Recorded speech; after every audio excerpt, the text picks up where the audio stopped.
It's been another tough year for the Oilers, which means it's likely been equally as tough on the captain and alternate captains. What are the responsibilities on a team like this?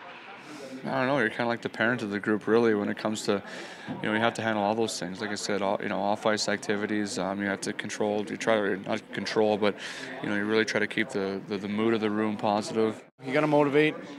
Whether it's talking in the room or being together away from the rink.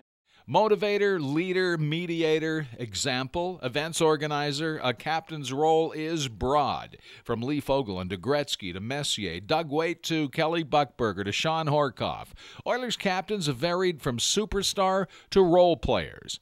It's an interesting dynamic. Usually it goes to a player who has a voice in the room or is so good on the ice that he doesn't need a voice in the room. And when Gretzky played here, he did it on the ice, and Messier was the voice in the room before Mark became the captain. So, but in the more recent times, it tends to go to a player who's not a star.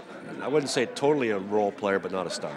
We've had to battle through a lot of injuries, and that always makes it tough. And we've persevered, though. I think it makes it tougher on the captain. Well, it does. I think anytime you're losing, you have to find ways to try to keep things positive for the guys, motivate. You have to kind of, when you're going through struggles like that, there's going to be guys that are down, and you're going to do what you can to try to lift them up. I don't know. It's just about being professional every day and showing up to work. And there's obviously some days you maybe don't necessarily want to do that, but you got to kind of dig deep and show those guys that's the way it's supposed to be. But they're pretty good. They're leaders in their own way, and they have been in junior and stuff. So mainly it's someone you can kind of look to leadership, whether it be talking a lot in the locker room or just the way they play. And it's just guys that really kind of do whatever they can to put the team first. And I think sometimes it can be tough for guys to do that, but that's what makes a really good captain, is someone who's able to do it either way.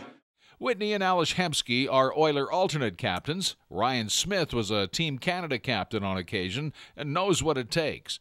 Playing hard, whether it's in practices or in games, and speaking up when you have to speak up, and just doing the right thing all the time. It puts a lot of pressure on the person as an individual, but that's part of being a leader. That's part of growing.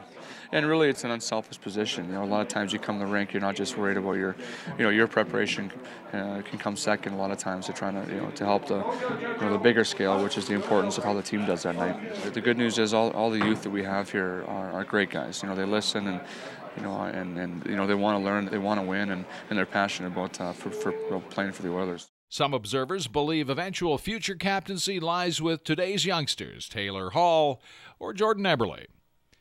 Tim Dancy, Shaw TV, Capital Region.